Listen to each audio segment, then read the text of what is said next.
Christopher Bell has started the 2025 season on absolute fire, winning 3 of the first 4 races, and they were the last 3 at 3 different track types. He won a drafting track at Atlanta, a road course at Circuit of the Americas, and now a short track at Phoenix.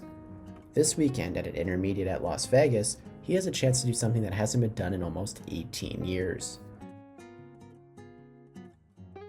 Jimmie Johnson's 4-in-a-row streak at Martinsville, Atlanta, Texas, and Phoenix was the last time anybody has won 4 races in a row. In fact, when Jimmie Johnson did it, he joined an elite list of only 8 drivers who have accomplished this in the modern era. Cale Yarborough was the first one to do it in the modern era. That was in 1976. He won the championship that year. Darrell Waltrip did it in 1981, also winning a championship that season. And in 1987, in his championship season, Dale Earnhardt did it. Interesting to note that the next 3 guys who pulled this off did it in consecutive years, and none of them won the championship. Harry Gant in 1991, Bill Elliott in 1992, and Mark Martin in 1993. Something I did want to note about Jimmie Johnson's 4-in-a-row is that he actually did this in 2 different cars. In the 2007 season, as they were slowly introducing the Car of Tomorrow, they were kind of flip-flopping back and forth between the Car of Tomorrow and the Gen 4 car.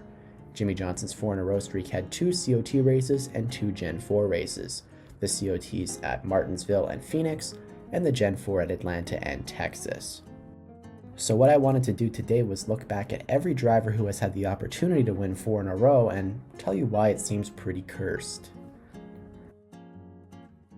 After Jimmie Johnson in 2007, no driver won 3 races in a row until Kyle Busch 8 years later in 2015. Despite Busch's 3-peat coming in races 18, 19, and 20 of this season, it was actually only his 9th race of the season when he took the checkered flag at Indianapolis after missing the first 11 races after breaking a leg and a foot in his 2015 Daytona Xfinity Series crash. Busch sat on the pole for this one and ran up front all day with an average running position of 4th during the entire race, leading 3 times for 17 different laps. This one ended under a 34-lap green flag run, which turned things into a fuel mileage race. With 3 laps to go, race leader Joey Logano ran out of fuel and Kyle Busch took the front spot, just a few miles away from winning 4 races in a row. Busch took the white flag in the lead, but he began to slow. He had a 15-second lead to second place Matt Kenseth, and Busch tried shaking it to pick up any drops of fuel that was left in the tank, but it was all for naught when Kenseth passed Busch coming off of turn 2. Busch wouldn't even make it back to the finish line in this one, and was relegated to 21st position, the first car off the lead lap. Fortunately, we wouldn't have to wait another 8 years for our next attempt, as later that season, Joey Logano won 3 in a row at Charlotte, Kansas, and Talladega, sweeping the contender round, or what is now known as the round of 12, of the chase for the Spring Cup. Like Busch, Logano sat on the pole with a chance to go 4 in a row, but this wasn't just a chance to go 4 in a row. He could lock himself into the championship race at Homestead, as this was the first race in the round of 8. Logano was absolutely dominant in this one, leading 207 laps and was well on his way to winning 4 in a row, when with just over 40 laps to go, some lapper blew a right front and collected him, just a freak accident. Of course, this was Matt Kenseth's payback for Logano roughing him up at Kansas. This ended Joey Logano's race and he finished in 37th position. I've always wondered what the legacy of this race would look like had McMurray beaten Jeff Gordon on that final restart. You know, I think we all have the hindsight now of Logano winning his 3 championships, and this isn't like the thing that robbed him of winning a championship, but I think everyone who was watching this race kind of knew Jeff Gordon was going to win his last race, but it would be interesting to see how people looked back on this one had it not been a special winner. A few seasons later, in 2018, it was Kevin Harvick's turn to go for 4 in a row after winning at Atlanta, Las Vegas, and Phoenix. I should mention that Harvick actually got an L1 penalty at the Las Vegas race in this win streak. It was the race where they were manipulating the rear window, but in the rulebook it is counted as a win, so I'm keeping it in this video. Harvick started in 10th in this one and quickly worked his way up front, battling Larson for 3rd just 39 laps into this one when the 2 made contact on the back straightaway. Harvick hit the wall, destroying the right front and took some damage to the rear of the car. He'd finished 9 laps down in 35th position, never even had a chance at racing for the 4 in a row. Just 5 weeks later, we were able to see another driver go for 4 in a row, and it was Kyle Busch after winning at Texas, Bristol, and Richmond. Unfortunately for him, the fourth race in this streak ended up being at Talladega, and Busch hadn't won at a plate track in over 10 years since the 2008 summer Daytona race. This one was pretty much doomed before it was started. Busch finished fourth in stage 1, collecting 7 stage points, and then collected 1 stage point, finishing 10th in stage number 2.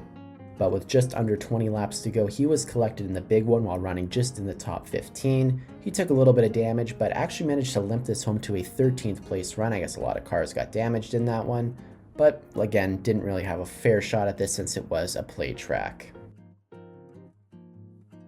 And you're not reading that wrong. We had a third driver go on a 3-race win streak, looking at going 4 in a row in the 2018 season. Keselowski won the final 2 races of the regular season at Darlington and Indianapolis, and then won the playoff opener at Las Vegas. He started in 7th position at Richmond, looking for 4 in a row, and finished 3rd in stage 1, collecting 8 stage points. He finished top 5 in stage 2 to collect some more stage points, but in the 3rd and final stage, him and Kyle Busch were swapping the lead like crazy, having a great battle. They swapped the lead back and forth a few times, but on lap 343, Keselowski took the top spot and was trying to run away with it. With just under 40 laps to go, Keselowski was leading at Richmond and looked like he was going to go 4 in a row when Kyle Busch took the lead back from him. Keselowski came over the radio saying he burned the tires off of it battling Kyle Busch, and ended up dropping to 9th by the time the checkered flag fell on this one. He didn't have bad luck like some of the other guys in this one, but he just wasn't able to pull it off and get 4 in a row. The next driver to have a chance at 4 in a row was Kyle Larson, just stepping into the number 5 car at Hendrick Motorsports. He won the Coca-Cola 600, the next week he won a road course race at Sonoma, and then he won the first Cup Series race held at Nashville Super Speedway. For the first race of the Pocono doubleheader weekend, Kyle Larson sat on the pole, looking to win 4 in a row. He finished 3rd in stage 1, collecting 8 stage points, finished 2nd in stage 2, collecting 9 stage points, and with just 4 laps to go, he was battling Alex Bowman for the lead. He took the lead coming to 3 to go and looked like he was going to do it. He was 3 laps away. He was the fastest car. He had just passed Bowman. He was going to do it, right? He took the white flag. He was pulling away from Alex Bowman. With 2 corners left to go, he blew a tire and ended up losing the race, being relegated to 9th by the time he limped it to the finish line. Fortunately though, Larson didn't have to wait long before trying again at winning 4 in a row. Later that season, he would have another opportunity after winning the Charlotte Roval, Texas, and the 2nd Kansas race. Unfortunately for him though, the 4th race in this list was at Martinsville, a track he had struggled at. Still though, Larson managed to win the pole. In stage 1 he finished 2nd behind Hendrick teammate Chase Elliott, but had started to fade throughout the race and finished just outside of the points in 11th at the end of stage 2. He was running just outside of the top 10 with about 40 laps to go when he got tagged by a spinning Ricky Stenhouse Jr. and ended up pitting for a tire rub. He would end up finishing in 14th position after leading 77 laps. He would go on to win the championship race at Phoenix the next weekend, giving him 4 out of 5 to end the season, but not the 4 in a row that we're looking for. So let's go back to Christopher Bell. Is Las Vegas a good track for him? Does he even have a chance at doing this? 3 poles, 2 second place finishes, 3 top 5s and 4 top 10s, and over 200 laps led in 6 starts in the Gen 7 car at Vegas.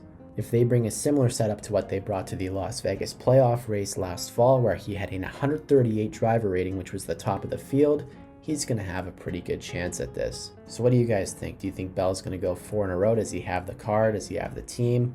I'm really excited to watch this race this weekend. I'm always a big oval guy, so it's going to be fun to be back at a traditional oval.